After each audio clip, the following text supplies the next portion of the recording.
माँ, इस एक शब्द में मनुष्य का पूरा अस्तित्व है और कल से माता जी की आराधना का, माता जी को प्रसन्न करने का समय आ गया है।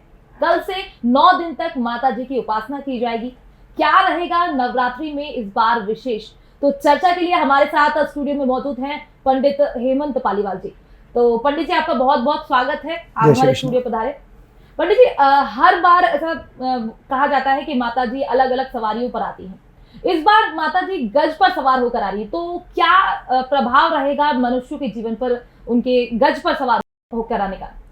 देखिए, सबसे पहले तो शरद नवरात्रि की आप सभी को हार्दिक हार्दिक मंगलमय शुभकामनाएं। और देवी भागवत के अनुसार माँ भगवती अनेक अनेक सवारियों पर धरती पर आती है। इस बार भगवती जगत के कल्याण के लिए गज पर मतलब हाथी पर बैठकर धरती पर आ रही है, जो सुख समृद्धि यश कीर्ति को लेकर आएगी। जीवन में सकल प्रकार का आनंद मनुष्य को मिलेगा, रुके हुए कार्य आरंभ होंगे, घर में लक्ष्मी का वास होगा, अष्ट लक्ष्मी प्रसन्न होगी मनुष्य के लिए और सकल सुख की प्राप्ति होगी।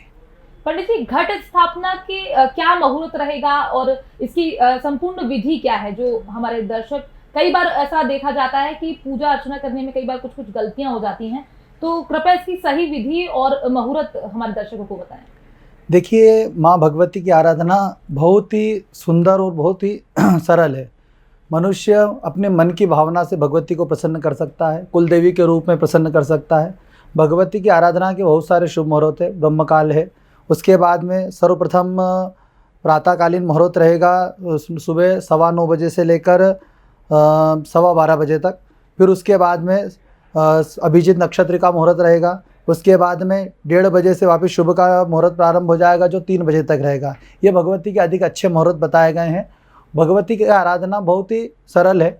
लाल कपड़ा का आसन माँ भगवती को प्रदान करें, रुद्र कलश की स्थापना करें, भगवती को दूध दही पंचामृत से स्नान कराकर घट की स्थापना करें। जवारे का अधिक महत्व बताया गया है इसमें। भगवती की आराधना में अन्नपूर्णा के रूप में जवारे बोकर माँ भगवती को प्रसन्न करें। भगवती को लाल चुन्नी और गुड़ का भोग एवं पान का भोग लगाए। माँ भगवती के प्रतिदिन 9 स्वरूपों का पूजन किया जाता है और प्रतिदिन स्वरूपों में प्रतिदिन का अलग अलग भोग लगाया जाता है। जैसे प्रथम दिन शैलपुत्री का पूजन किया जाता है, तो गाय का घी का भोग लगाया जाता है। भगवती को घी के भोग लगाने से आरोग्यता एवं लाभ की प्राप्ति होती है। दूसरा, ब्रह्मचारिणी का स्वरूप है माँ भगवती का। शक्कर का भोग लगाकर माँ भगवती को प्रसन्न किया जाता है और माँ भगवती आयु का वरदान एवं चिरायु दीर्घायु का वरदान प्रदान करती है। उसी प्रकार तीसरे दिन चंद्रघंटा का स्वरूप का पूजन किया जाता है। दूध का भोग लगाकर माँ भगवती को प्रसन्न किया जाता है, जिससे ऐश्वर्य की वृद्धि मनुष्य के जीवन में होती है। चौथे दिन कुष्मांडा भगवती का स्वरूप का पूजन किया जाता है। भगवती को मिष्ठान के रूप में मालपुए का भोग लगाया जाता है।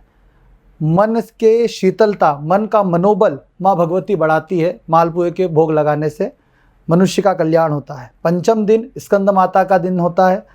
केले का भोग लगाने से बुद्धि का विकास होता है। जो मन में अनेकानेक विकार आते हैं, वो विकार चले जाते हैं, बुद्धि का विकास होता है और मनुष्य के सारे रुके हुए कार्य आरंभ हो जाते हैं। छठे दिन कात्यायनी माता का पूजन किया जाता है।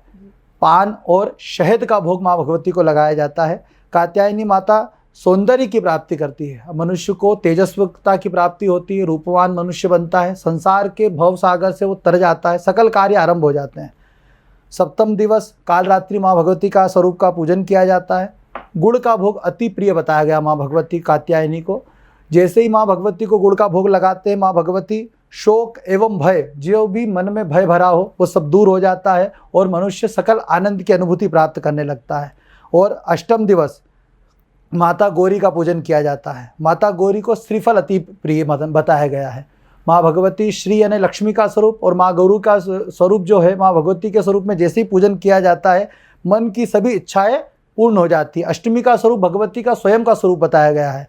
और अंतिम में सिद्धदात्री माँ नवदुर्गा के स्वरूप में पूजन किया जाता है। माता जी को हलवा, पूड़ी, खीर का भोग लगाकर सुख शांति की कामना की जाती है। और जो भी मनुष्य 9 दिवस में 9 भोग लगाकर माँ भगवती को प्रसन्न करता है, संसार के भव सागर में जितने भी उसके जीवन में कष्ट होते हैं, उन सब से निवृत्त होकर वो सुख के सागर पर चलता है और अंत में सकल सुख की उसे अनुभूति प्रदान होती है।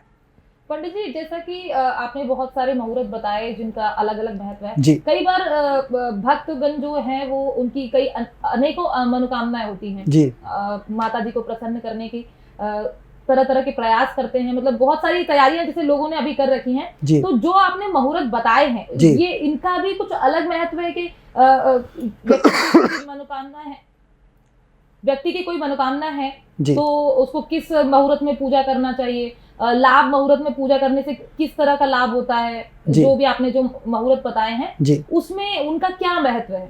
जी। सबसे पहले तो मैं आपको ये बता दूं कि देवी भागवत के अनुसार रविवार या सोमवार को माँ भगवती के नवरात्र प्रारंभ होते हैं, तो माता जी का बहुत शुभ संकेत बताया गया है।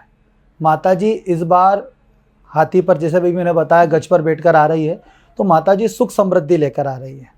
तो जैसे ही मनुष्य सबसे पहले तो मुहूर्त काल में जो भी मुहूर्त बने हैं अभी मैंने बताया उसके अनुसार अगर पूजन करेगा, या फिर इसके अलावा भी मन को एकाग्रता रखते हुए किसी भी समय भक्ति भगवती की करेगा, भगवती के लिए कुछ भी मुहूर्त की आवश्यकता नहीं होती। शास्त्र के अनुसार जहाँ तक हो सके शुभ मुहूर्त देखना चाहिए, लेकिन मन की भावना को एकाग्रता रखते हुए जब भगवती की आराधना कर ली जाए, कुल देवी को प्रसन्न कर लिया जाए, भगवती उस पूजन को उस समय स्वीकार कर लेती है। किसी भी मनोकामना की पूर्ति के लिए कोई विशेष मुहूर्त की आवश्यकता नहीं है। अगर भक्त सच्चे मन से माता की आराधना करते हैं तो उनकी हर मनोकामना पूरी होगी।